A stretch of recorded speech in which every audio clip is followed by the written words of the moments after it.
Guys, welcome back. It's Metatrends with Mark and Mike. We have with us Louis Schiff.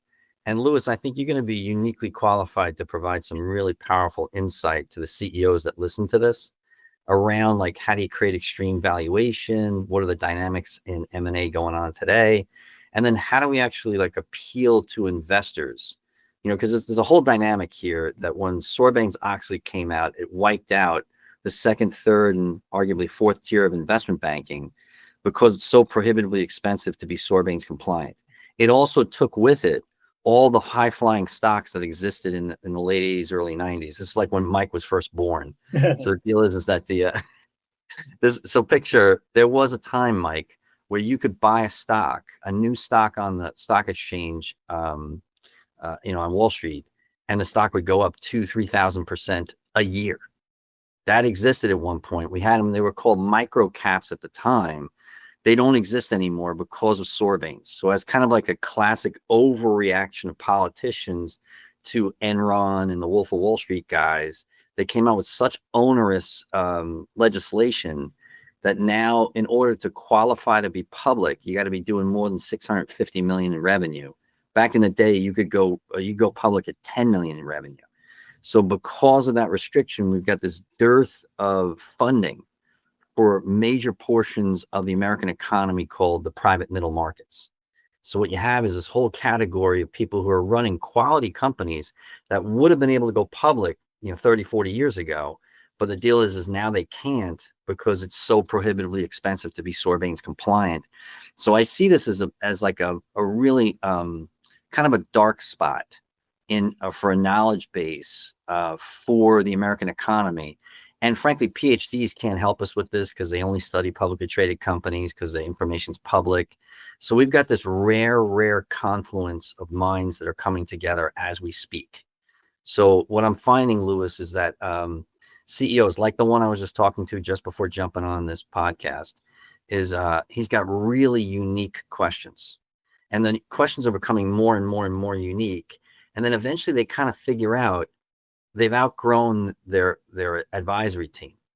The CPAs aren't qualified to give them advice anymore. Neither are the attorneys, partially because running a law firm or running an accounting firm is a joke compared to running a manufacturing company. Because it's like law firms and accounting firms, they don't have P&L, they got P.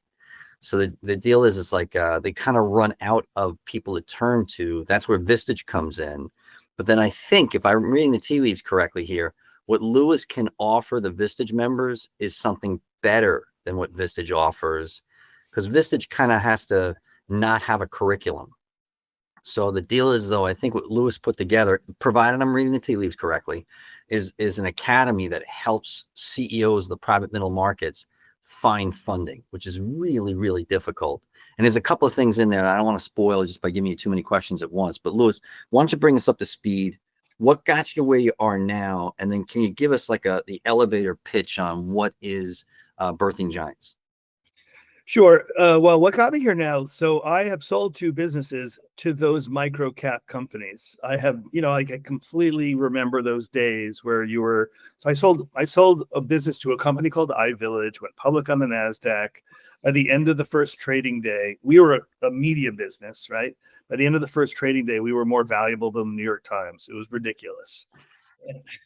And but the important thing about the public markets, which is very much part of that opening statement you made, is that it provides liquidity to owners. You can buy and sell stock on a daily basis. And in these private companies, it's a much bigger lift to turn anything liquid, huge.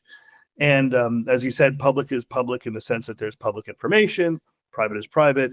So I sold 2 businesses to publicly traded companies. One was iVillage, which ultimately was bought by NBC. And the other was TheStreet.com, which, if you recall, was Jim Cramer's company, or was Jim Cramer's company. So I sold the second business to him. And so I created liquidity by doing that.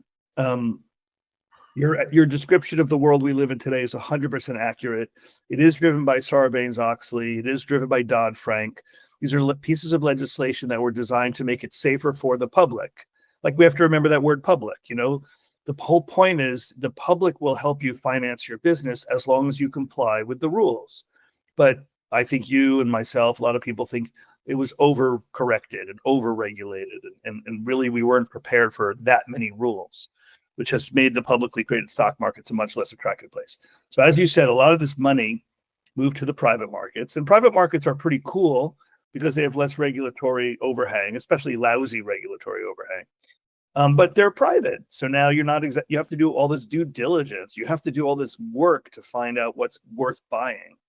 So Birthing the Giants is a school that has really been going strong for about 10 years and meets this trend head on. It says, okay, if it's private money heading for private companies, and if that's where the wealth is, and that's where the transfer of wealth is taking place, how do we help businesses? So imagine an owner of a private company.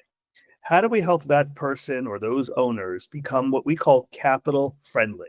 In other words, how do we help them shape themselves up so that that private money, of which there's a tremendous amount of it, it's got to go somewhere, finds your business more attractive than the next guy? And there's things you have to do, and it's pretty much the same stuff you would have done if you were going public, with less complexity. But you still have to have great financials. You still have to have a really solid story. You still have to have visibility into your revenue streams. You have to document your processes. I mean, all the same stuff you would do if you're going public. And so the kind of golden era, in the larger context of your meta trends, is that you have a lot of companies that are private that want to be turned liquid in some fashion, whether by taking an investment or by selling themselves.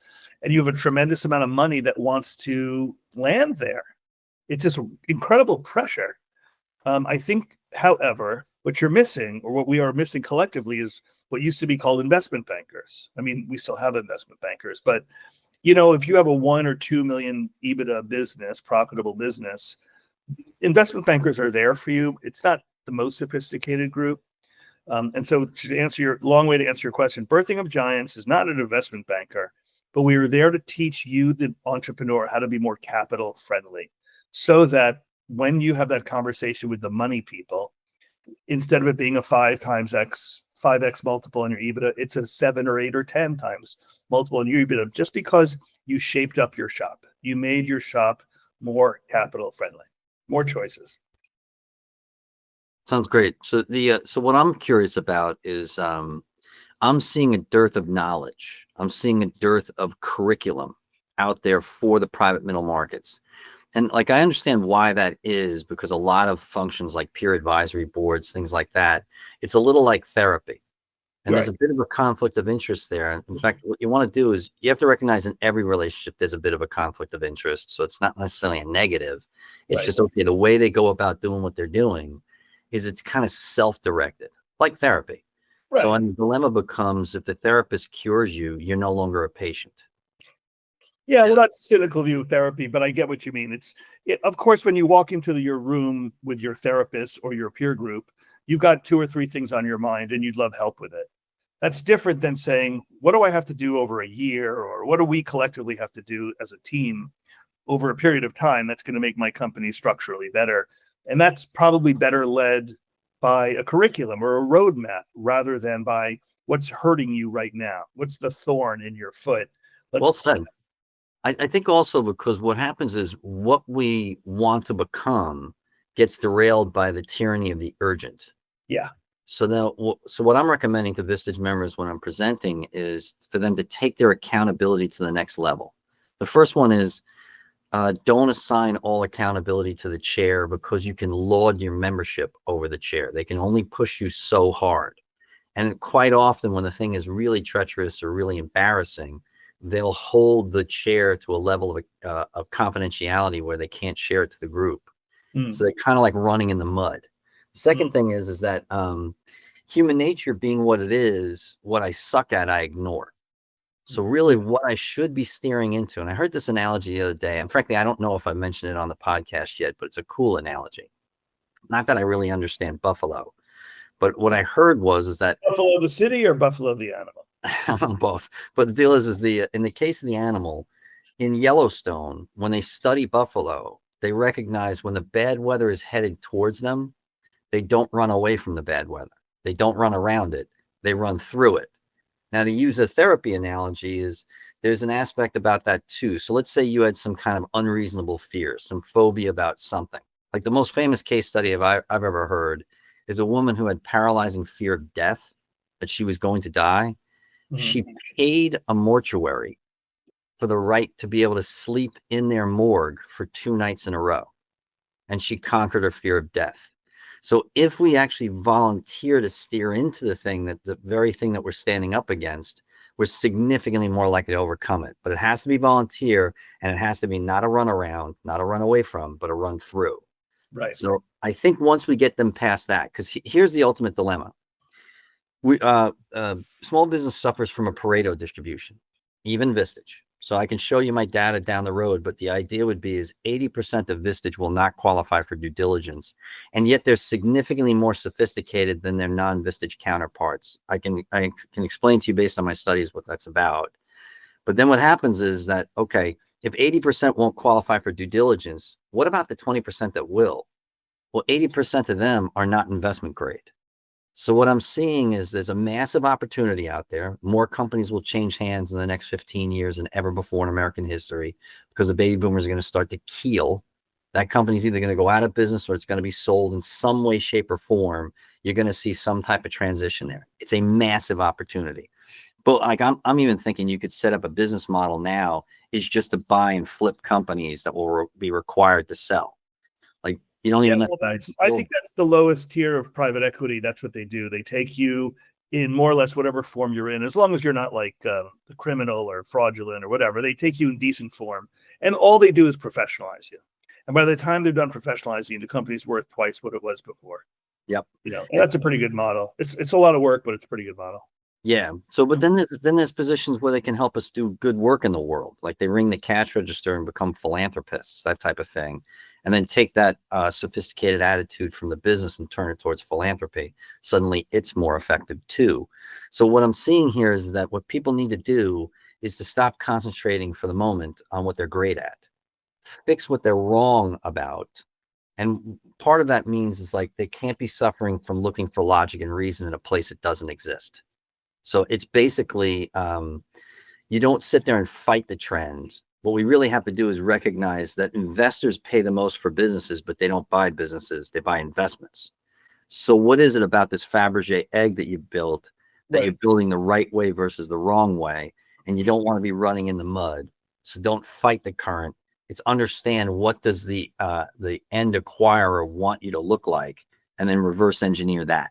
So let me share with you, and you'll know everything I'm talking about, but it's the identity issue. So you have this individual, and I've just seen this way too many times for it to be in dispute. The individual became an entrepreneur because they kind of weren't welcome anywhere else. Something to do with their personality, something to do with their educational prestige or pedigree. And so they choose entrepreneurship, A, because they're probably good at something. Let's say they're an engineer. And B, they just couldn't see themselves going to work at corporate America every day. They just could not see it. So they choose, door number 2, and door number 2 ends up being their own kingdom. And they build this whole like fantasy world around them where I don't care if you have 10 employees or 1,000 employees, the gaze of 10 people or 1,000 people changes you. You realize like they look at how you dress. They look at the car you drive. You want to talk about what you did this week and they pay a lot of attention to you. It becomes distortive. You think you're more important than you are. Of course, you are important to those 10 people. But then there comes a time, everything you've just described, sort of, kind of existential moments where money's coming their way and life can be changed. But really, it's that versus their identity. Mm. So you're saying they should do the hard things they're not prepared to do. And I couldn't agree more. But they are good at what they are good at. They have 10 people telling them they're really, really good at it. They have a car that they drive. They go to church and they're asked to make a donation, and they're important to that church because of it. And then you come along and say, but it's time for you to do the thing you don't want to do the most versus the thing they do every day, which makes them feel pretty great. It's a tough moment. Without a doubt. Their take on that to make that identity transition. Without a doubt. It's almost a rare breed within a rare breed that not only is aware of it, but does it. Yeah. Because what I noticed is there's a guy in Jersey, he called me up. He's like, we're just buying this company. We want to assess how to get extreme valuation into it based on a software program that I utilize. And he turns to me, he goes, what we got to do is we got to push this off until the first of the year. He said, by the way, what is the next step in all of this? I said, nothing. He said, what do you mean nothing? I said, the overwhelming majority of people recognize there's something wrong and then do nothing about it. That's the normal thing, right? So what we want to do is, if we really want to create extreme valuation or, optimize the Fabergé egg that we're building, we have to be one of those few that is not normal. So in the birthing of giants environment, it's really calculated to address that, that tendency to not change. So you're in a room with 25 other business owners. There's an amped up sense of competition when you're in a room with 25 business owners, and you've just met them and you're going to spend the week with them. And so we are pushing everyone beyond their comfort zone. Basically, if you're the 25th guy who says, I'm not really interested in change, you're in a room with 24 people who are saying, come on, man, get your act together. We're here to change. Now, what happens a year later? That is a really good question. But for that week, we are basically insisting that they dream about the impossible, or they dream about the big infinite future in front of them. And they amp each other up and they compete with each other about who can have the biggest vision. And then after that week is up, we take them through a 5-day process, which helps them go from being complete strangers in the room to collaborators in an infinite vision. And very tactically, capital stack and, staffing stack, all the stuff you have to do to get it done. But it's still about what's the biggest vision for your company you can muster. And that's the point of that room. That's the point of the energy in that room is, if you think small while everyone's thinking big, it's a locker room in a sense. You're the loser if you're thinking small. If you, at the end of the week, say, my big vision is next year I want to increase sales by 15%. It's like we hit the big red button and you drop through the floor. That can't be what you came up with after a week of thinking about it. That's ridiculous. You probably came in here thinking you wanted your sales to be at 15%. So that's not a big vision. And the whole room tells you that. That's cool. Because I think that's something that's kind of standing in the way of them. I've also noticed that it was more common, let's say 5 years ago, but I would recognize that if I was talking to a small business owner, like something that's like below 20 million, let's call it, they were amped by anything that would challenge their worldview, because they were kind of like a PT boat. They could course correct and very quickly. I also noticed the key members absolutely loved being challenged. It's almost like they're used to being lectured to, because typically they went the route of the higher education. So they're used to listening to this professor in the front of the room tell them what they didn't consider. But back then, I would have the larger businesses, like above 200 million. However much they were above 200 million, they were annoyed when their vision was challenged, because they're like, holy crap. Because one of them finally admitted to me, he said, Mark, I'm really not a CEO. I'm like a glorified HR director, because my customers aren't the customers. My customers are my employees. Right. So it's kind of like, so because they had this difference there, some of them viewed being challenged about their worldview as kind of a nuisance, whereas some of them actually viewed it as more like a challenge to raise their game so they could kick even more ass, that type of thing. Have you noticed that? But there's a tremendous amount of conversation taking place. So imagine you're a 17, 18-year-old kid and you're in high school and you go visit your guidance counselor because you're obligated to. Pretty much that guidance counselor is telling everyone, which college are you going to go to? They're not saying, have you thought about the military? Have you thought about a trade school? Have you thought about the Peace Corps, Teach for America? Because that guidance counselor is measured on how many kids they get into college. Oh, wow. So that's very distortive, because if you're a kid who wants to go into trade school, you're not going to be supported on that journey.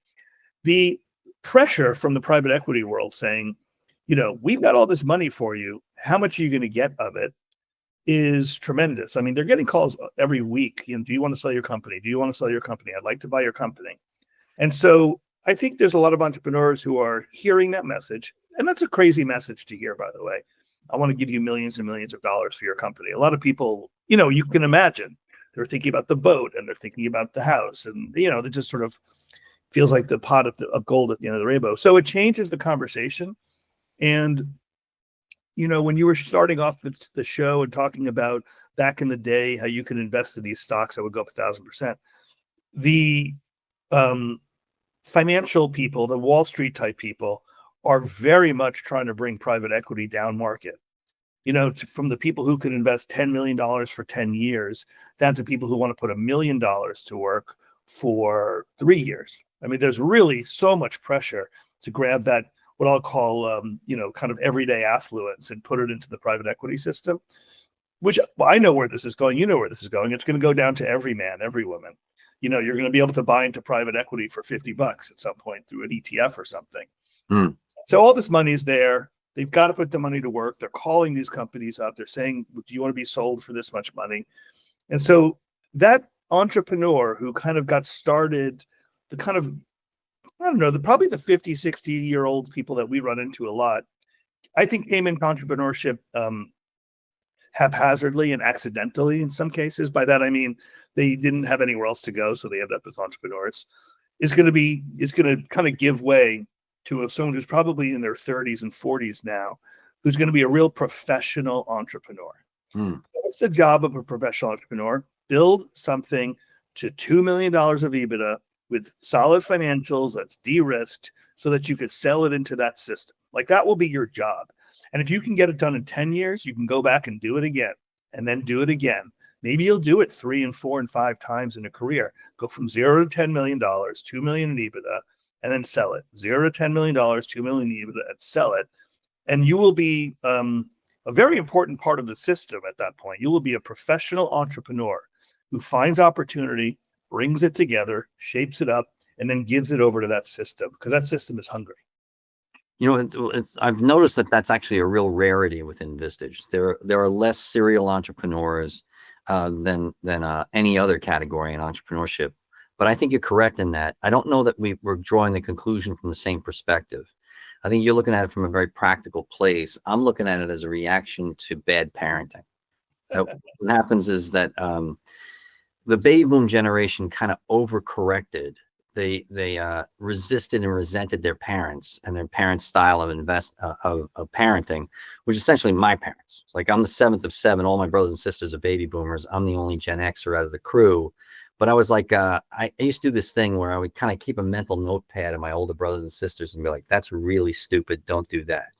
Right? That's repeatable. Do that. And what I noticed was they were very resistant to their parents, the greatest generation. And they were very like moralizing and judgmental. And this is like, call it like the anti-hippie view from my perspective. So, because I wasn't one, I could actually analyze their behavior and see where they were right and where they were wrong. And there was a massive overcorrection for bad parenting from the previous generation. And then what they did was they said, we're going to be better parents. And we completely overparented 2 generations, partially because when America's Most Wanted became the #1 show on television, it became good parenting to eliminate unsupervised play by children, Right. which, believe it or not, we were lied to back then. It was a massive overcorrection, really, I would argue, a moral panic.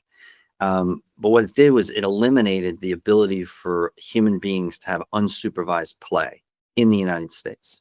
The negative effect of that is all mammalian adolescents require unsupervised play in order to become adults.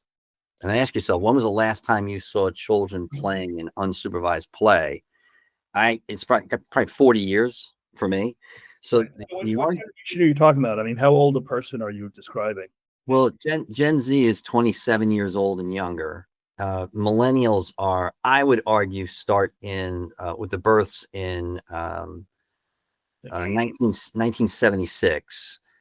What I'm doing is I'm looking at the trough to the peak to trough of Gen X, and the real reason why is because abortions became illegal and the pill became ubiquitous. When women started to enter the workforce, we got Generation X, which is very teeny tiny, kind of the forgotten generation. But the argument is really this: if you eliminate free play from adolescents, they don't become adults. So in that case, how it's germane to this conversation is, if you are younger than me, like Mike's age or Noah's age, this is a massive opportunity for them. Yeah, for sure. Very few people can actually lead. And I think we're going to see more of what you're talking about, the serial entrepreneur thing, because those few that can lead can eat everybody else's lunch. I totally agree. Although it's probably time to get Mike and Noah to pitch in on this, but I would say I agree with you. However, leadership, so I'll pose a form of leadership that you and I would probably hate given our age. It's leadership by text. I mean, So I'll give you an example of a woman in Katha. She came to my program at Oxford where we teach business owners how to use technology to take their business to the next level. And she ran behavioral homes. So these are, you're in a drug rehab center for, let's say, a few months, maybe court ordered. And then you're ejected from that system because your time's come to an end. They put you in, she would never call them a halfway house, but sort of like a space before you go back into your old neighborhood. You live in a house with half a dozen other people. And in that house, you're supposed to kind of reconnect to society. So you have to do your own laundry after rehab doing it for you. You have to brush your teeth. You have to start writing a resume. You have to start asking people for jobs. And the person in that house, okay, this is literally a house in a neighborhood. The person who ran that 6-person house was almost always an older woman. And why? Of course, because it was a maternal figure.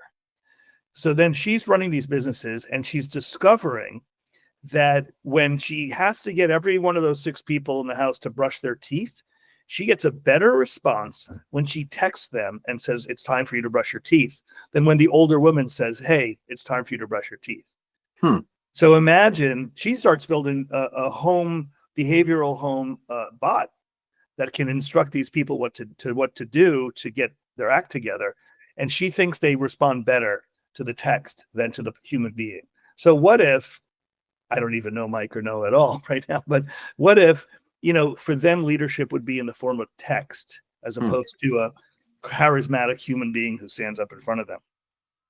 Or not too far from an AI version of a great leader too. So what if they took their cues from an AI generated version of a great leader? Well, to jump in on that, on not necessarily AI specifically, but I wanted to go back to the beginning of this. We were talking about Sarbanes-Oxley, Dodd-Frank. We have a new president. We have a new Congress, even though many of them are same faces, but we've got a couple new senators. We've got same House Speaker, but a couple new members in the House. What do you see in the immediate future with respect to regulations and whether or not there's going to be a watering down of them, if there's going to be eliminating many of them for redundancy or political purposes, whatever it may be? Sometimes we really do need to eliminate regulations. Sometimes it's just pure political BS and they do it. And how do you think that, if you could basically say, this is what I think will happen, how do you think it's going to impact the industry? Well, thanks, Mike. I appreciate that. I mean, what I'm going to say is like the least helpful thing in the world, which is there's definitely bad regulation that should be eliminated, and there's definitely good regulation that should be kept.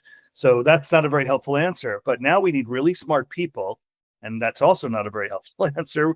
I'm not down on politicians. I'm just saying they have, some of them are smart, some of them aren't. Especially Mike. They need to be thoughtful. I mean, that's the word of the moment, I think, when it comes to regulation. Each piece of regulation, we have to think about it. Is it helping? Is it hurting? And obviously, a lot of regulation helps some people and hurts others. So imagine this.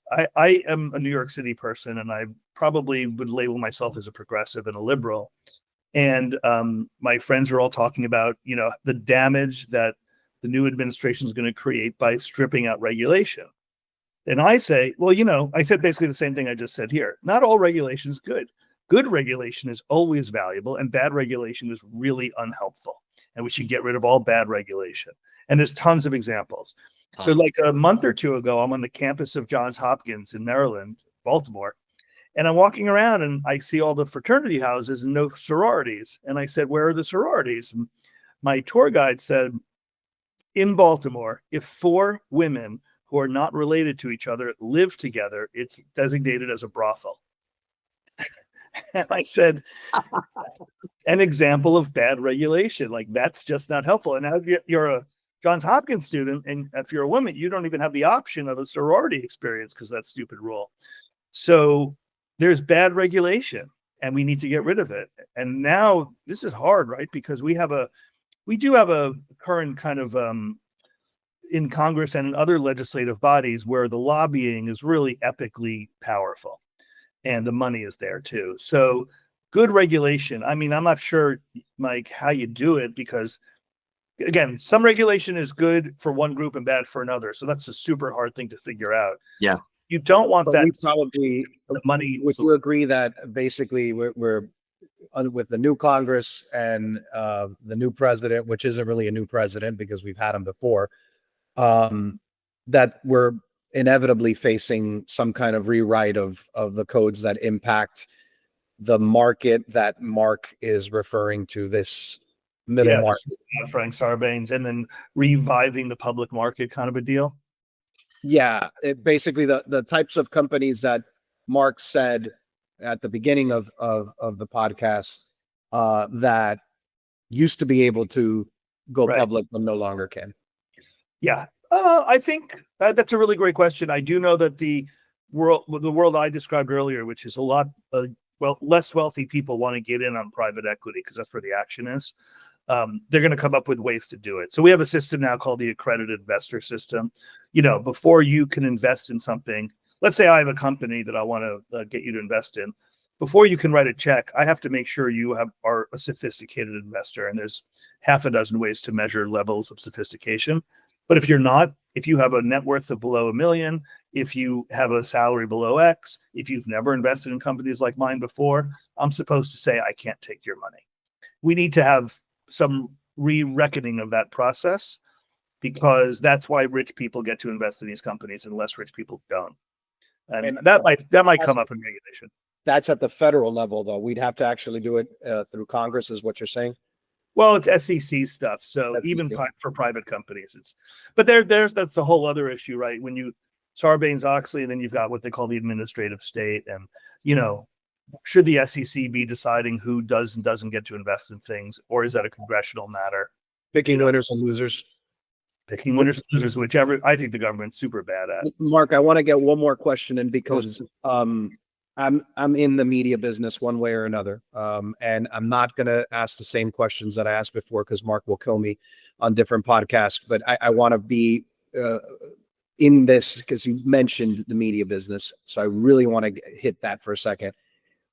Prior to becoming one of Mark's favorite politicians, I was the political analyst for NBC Universal's 2 stations down here in South Florida, NBC 6 and Telemundo 51, because I'm bilingual, so I would go on both. And my background is in politics, so I'd analyze the craziness, let's just put it that way, of Washington, of Tallahassee, and local politics. What is the future of the media business? You mentioned the street, you mentioned your work there, because CBS Evening News is revamping how they do it.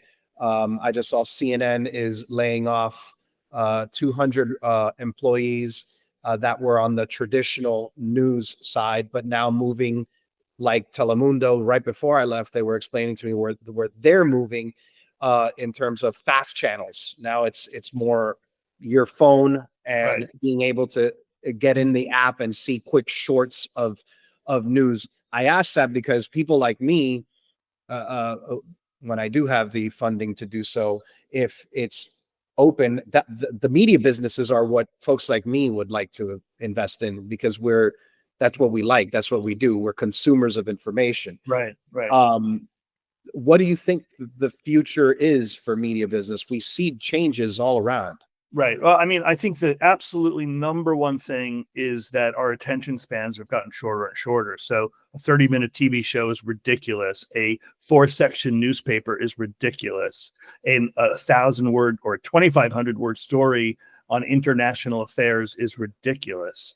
Right. But going back to Mark's earlier point about who's going to win in your generation and younger, if you can lead, if you can stand up in front of a room, if you can convince people of things, if you can handle unsupervised play, to use his example, I also think if you can master a short attention span environment, you can move society. Frankly, Trump is the world-class master of short attention span theater. He only looks at the world in 24-hour news cycles, and he's incredibly good at getting people to pay attention to him.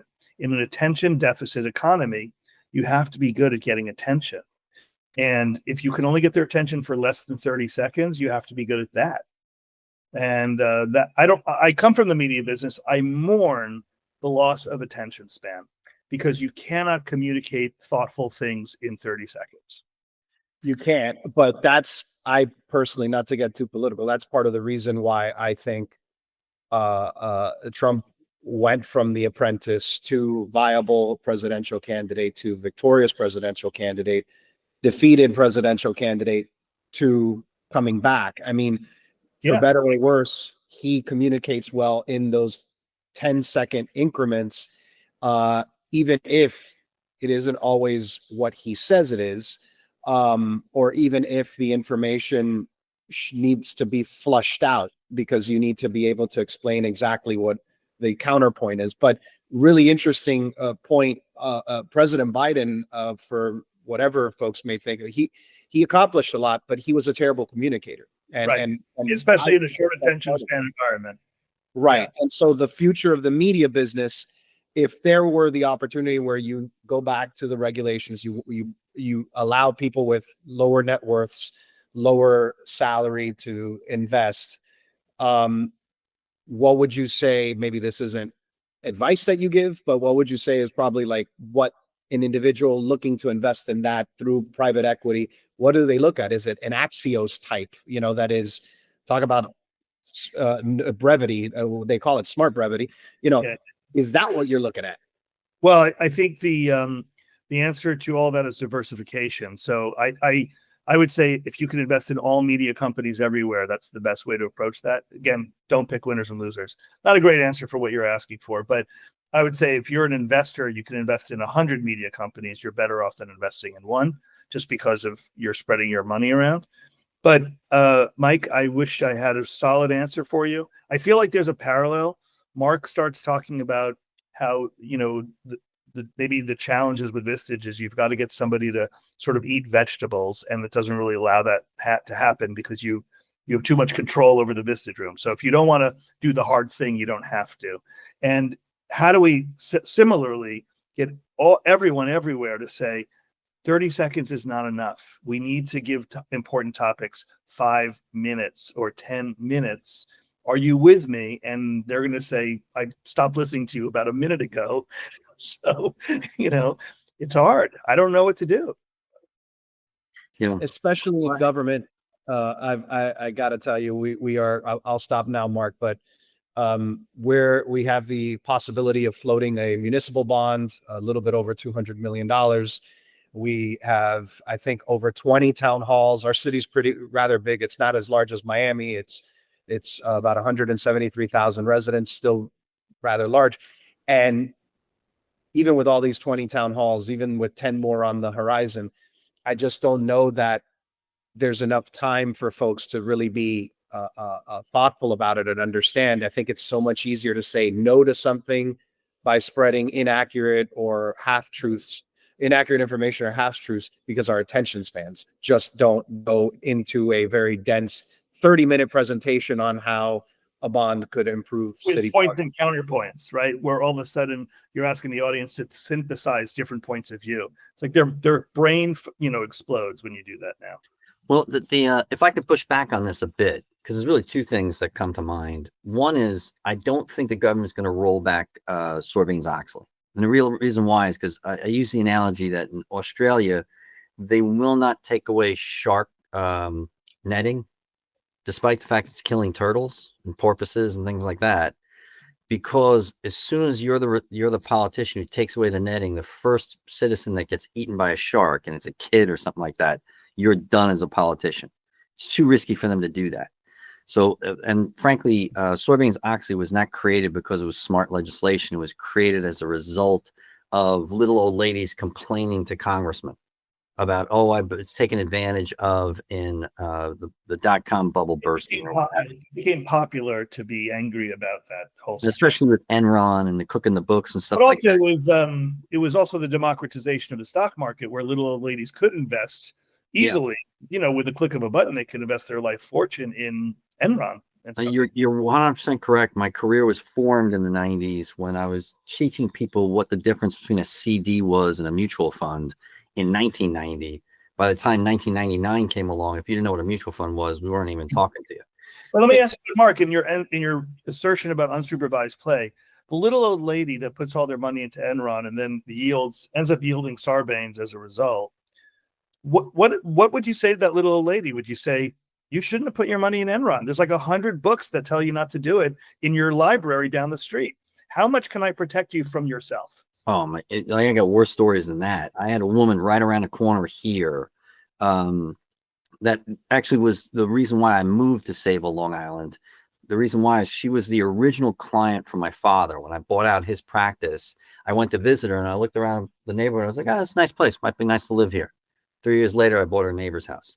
So she had a kind of a large portfolio for that time period. She had about $1 million. $750,000 was in Lehman Brothers, and her son-in-law was the CEO of Lehman Brothers.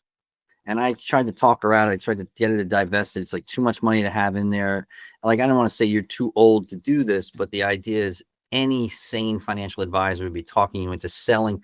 How about just the winnings each year? Because I couldn't get her to sell any of it. How about just the winnings each year? Every time it goes up, you just ring the cash register for that, and we put it in something boring. Then in one day, in 2008, she lost $750,000 of 75% of her portfolio. And to her credit, she said, when I was the first phone call, she said, you were trying to talk me out of that for years. Couldn't get it to happen. It's human nature. There's a theme here, and I'm going to go back to my food analogy for a second. I mean, all of us want to eat, tater tots covered in cheese, and we should be eating our vegetables. So people should be doing good investment allocation. People should be paying attention to what's happening in their cities. People should be participating in government, and they should be participating in, creating wealth for themselves thoughtfully. They should be resisting bad regulation, and they should be supporting good regulation. But all of this means eat your vegetables, don't eat the tater tots covered in cheese whiz. They'd rather flip through Instagram, and they'd rather have a great cocktail party story about how they invested in the stock that ran away success. Yep. So you're always talking about, this is the essence of America, which is we preserve and protect and promote freedom. And that includes freedom to eat tater tots with cheese.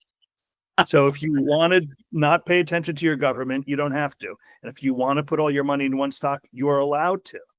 So which is it? Are we preserving freedom, or are we preserving telling people to eat their vegetables and do the quote unquote right thing? Well, it kind of brings up the reason why each of us have a job. You know what I mean? Because frankly, making extreme wealth is an exercise in not being human. So it's like, how do you make money in the market? Don't be human. How do you make money in a business? Don't be human. So we need normative course corrections for what's normal about human beings. We have to become abnormal to succeed at the level we're talking about. And part of that means running through the bad weather as opposed to around it or away from it, because that's the norm of humanity. But what we're starting with is ground zero and Vistage. They're not normal. So one of the first things I talk about in my presentation is I have the largest survey of privately held CEOs and C-levels probably in the world. I beat Ohio State at their own game. I beat Vistage at their own game. The average work week of a Vistage member is 58.7 hours a week. That means their company is not worth anything. Because now this is just my line. I think you would agree with me based on our past conversations, Lewis. Due diligence is code for I'm not going to pay you what I promised you.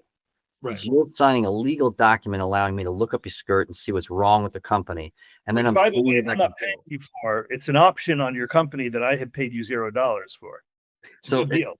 Yep. So part of it is now I've got some recommendations for private equity to minimize the costs in due diligence, and then I would recommend those to the business targets themselves, so that this way they're not doing due diligence once. They're doing a version of pre-due diligence. Now I have my software to do that. You have your program to do it. So how about we circle back and talk about some of the stories that you've seen in your program of taking companies from X and they end up at Y. Like, in other words, we've got the diagnosis, we've got the prescription. What's the results of it? And that, okay, if we could actually do some type of clinical trials on this, how do we know if this succeeds? All right, I'll just give you the two paths I've seen. Okay, and this has to do with exiting. How do you finally turn that entity into US dollars? That's the big moment. So one is that you build a much better financial factory, so that for every dollar that comes in, you get to keep much more of it. Yeah. And there's just a lot of structural work you can do to make sure you keep more of every dollar that comes in. So that's building a better financial factory. So I often tell the story of Jerry Simpson. He came into my program with company that did $4 million of revenue building custom software for people. He had 25 people working for him. So you can do the math of what 25 people divided by 4 million, the revenue per employee. He turned it into a software as a service product. Now, sometimes people hear that and they say, well, now he's talking tech stuff. That doesn't apply to me. But I can give you examples. Right there in Long Island, you've got Jim McCann at 1-800-Flowers. Like, he turned a flower shop into an e-commerce gifting platform. It can be done. So Jerry turns his $4 million company into a $75 million company because he builds a software as a service product, but his headcount only goes from 25 people to 50 people. So now do the math on the revenue per employee, right? So his financial factory was just 100 times more efficient, and they made that made that company worth 10 figures. Okay, 10 figures. So that's one example. But then the other example I often share is Bob Eiseminger. He just made his company de-risked. He took out the risk, and that made it possible for him to exit for $250 million. So you can go the path of building a better financial factory, which keeps more of every dollar, or you can go the path of de-risking your business. And they're different. Yeah. And they have different exits, but I don't, anyone would be happy with a $250 million exit, and anyone would be happy with $1 billion exit, of course. So I think the path that most business owners have between them is, do I want to go down the de-risking path, or do I want to go around the better financial factory path? And that's what we teach in Birthday Giants. It's awesome. Sounds great. Let me lend some statistical credibility to this too. There's a way that they can actually decrease their risk. Like, I'll give you an example. The lowest valuation per revenue that I've seen, or let's call it the lowest multiple of EBITDA, is in the fabrication space. So if it deals with construction, it's the lowest I've seen. And there might be other ones that are lower. I just haven't tripped over them yet. But the deal is like I'm coaching a company out of Central Mass that does 400 million in revenue as a general contractor. They're only worth 40 million. That's any other business model. It's closer to 400 million. So then if it's a subscription business, or maybe software as a service type thing, now they're not trading for a multiple of EBITDA, which is a percentage of revenue for those of you unfamiliar. They're trading for a multiple of revenue, and it can be, if they set it up right, 5 times revenue. Well, if you can do that to your industry, you can now, that'll pay you to buy out all your competitors. And then it pays you to build out an app where you coordinate whatever service that you're providing to people who want to provide that service, to people who need that service worldwide. And you're talking billions in revenue, all from typically companies that don't have maintenance contracts, don't understand the residual revenue that happens on a regular basis. And, to me, what it comes down to is due diligence is from the sale point is you're trying to reassure the acquirer the revenue stream will continue without you. Because we think we're selling past performance, kind of like an athlete. We're selling our past performance, but actually what we're doing is we're selling future performance. How do we reassure them that will continue? Again, goes back to my earlier point that I think private equity, I don't know that they could articulate it this way, but I think private equity is leery of the next 2 generations, so leery that what they do is now they're consumed by your sales and marketing. 10 years ago, they didn't give a rat's ass about that. Now they're consumed by it. And I think it's because they've been stuck too many times with companies that didn't transition well from one generation to the other. They want reassurance that will happen. Well, I would argue that I agree with everything you're saying entirely, but I would also argue that in a intention deficit world, your sales and marketing can be working one day and then not working the next, because everyone has flipped to a new way of doing something or consuming information about something. So in some ways, the world actually does belong to anybody who can get your attention. Nice. Yeah. So there is something, though, that I want to push back on both of you about the short attention span. I think the majority of people fall into that category, especially the ones who kind of grew up with screens and things like that. I see that with my children's friends that are just obsessed with their phone, just stare at it all the time. They're barely functioning human beings. But the reason why I'm pushing back is that the world of podcasts prove. I mean, you look at Joe Rogan's, who's the king of podcasts right now. He has the most successful podcast in the world. He gets more viewership than both Fox News and MSNBC combined. I think the solution is authenticity. And the reason why is because people can't lie for 3 hours. You get caught in a lie, or you get caught in, let's call it an unintentional lie. because every one of us is full of crap on some level or other.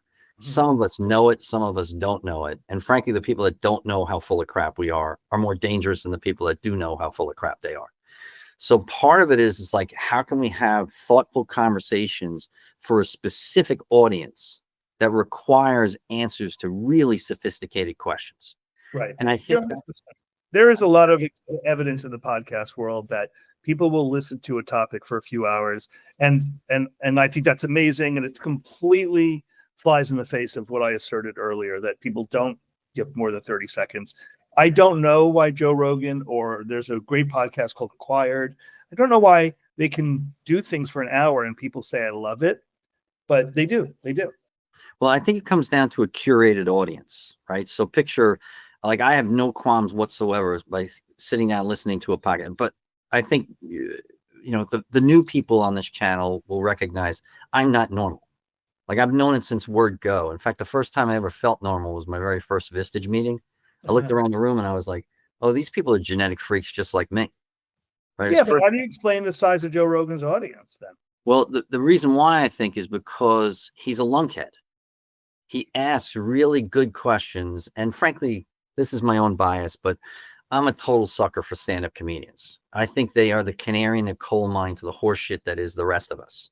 Like, and they deliver how stupid and moronic we really are, but in really humorous ways that kind of make us laugh at our own stupidity, right?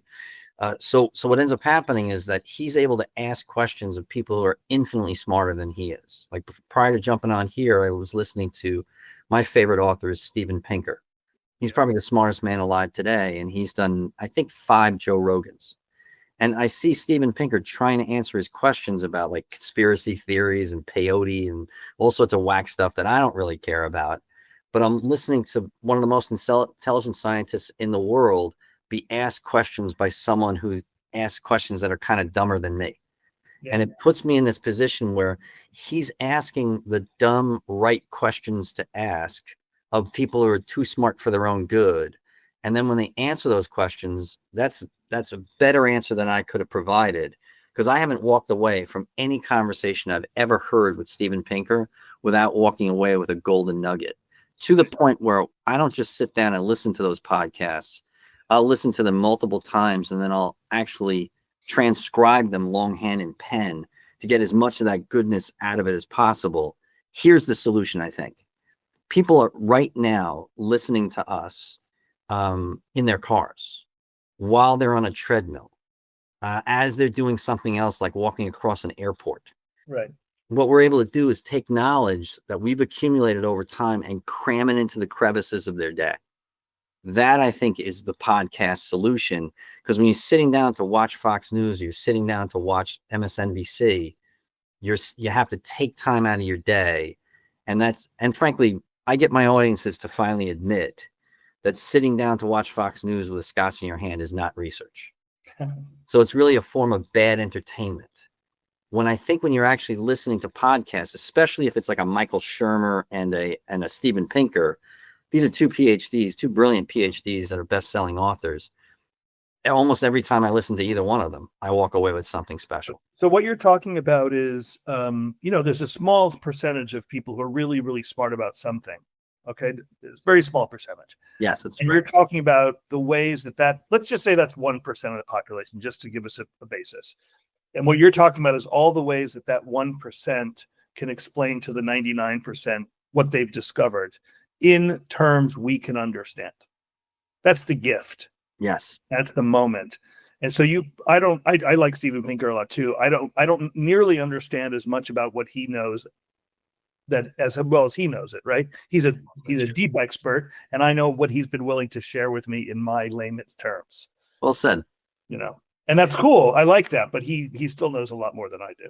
All right, but coming back to it, so we can kind of summarize this, you've got Birthing of Giants fills in a category here of, and I'm not just trying to flatter you with this. What we're coming up against more and more is this dearth of investment dollars to acquire these type of companies. So we have to learn to speak the language of the investor, which you guys help make sure that happens, while helping them create a company that's more appealing to investors, because building a business is like flying a plane while you're building it. Are you building it the right way? I would argue what we really have to do is figure out what does the investor want, because they pay the most for businesses, and reverse engineer that. How we have to do that is we got to get out from under, then get on offense. 100%. But I just want to add in, I know you're trying to wrap this up, but when you are done doing that, you might have a great company you want to hold on to and don't want to sell. And you might also have a great platform to start acquiring those other companies that haven't done the hard work you've done. So when you get a company capital friendly, it also becomes much more owner friendly. Nice. Love it. Love it. So I really do appreciate you spending time like this. I don't think this is going to be the last one if you're willing to share more time with us. My only, it's funny, I was thinking about this podcast today, I was thinking, I usually like to go on podcasts where I'm going to kind of be disagreeable with the host because it's more fun. But I've listened to a bunch of your podcasts. I'm like, I agree with everything. So how hard am I going to have to work to be disagreeable here? And what's benefiting the audience at the end of the day? Because disagreement sometimes benefits the audience. But I agree with almost true. That's true, but with one exception. So in my case, what I am is it's not legal for me to represent companies. So I can't take companies to market because I'm a fiduciary wealth manager. So what that does is that puts me in a position where I could be dangerous to somebody. Mm-hmm. And I'm not willing to mess with other people's net worths. So what I need to do personally and professionally, I need to surround myself with people like you. Like you, when we first started the conversation about you coming on here, you paid me a nice compliment about some advice that I gave a woman in Chicago about her company. And, I've already talked about that on the podcast, so I don't need to repeat it. But getting confirmation from people like, let's call them insiders like yourself, that understand what it takes to take a company to market to have a successful exit. Right. But when I get confirmation, that helps me because, like, if you remember COVID when it first came out, if you spoke to your doctor, you got one answer. If you listened to an epidemiologist, you got a different answer. So that's like the disconnect between the boots on the ground practitioner and the researcher. In that case, I play that role in how do we create extreme valuation, right? I'm the researcher. So because I can't handle deals, but what I want to do is I want to close the gap on that, because frankly, 98% of new ideas suck. They just don't feel like that to us in the moment. They feel brilliant to us. So we chase down stupid ideas on a regular basis. I want to have a crucible about getting rid of the stupid ideas quicker, because unlike scientists who get paid to chase down stupid ideas and disprove them, that helps their reputation. It hurts us. So we live in a high accountability world where what we really want to do is focus on the 2% of solutions that work, or what I call creating defensible due diligence.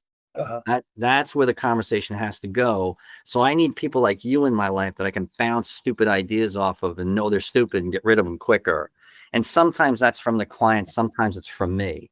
But I think we're going to have a lot of really cool conversations, especially offline, Louis. I'm looking forward to that. Me too, and it was good to meet you guys and the crew here. I like it, and Mike, I don't want to leave your question about what the future of the media business is, because I grew up in New York. I worked at magazines. It was a golden era. I loved that era, and it's gone. And I don't know. I mean, I think I know what replaces it, but I'm not so happy about it. Well, I think we can end there. Thanks so much for your time, everybody. Thanks for paying attention.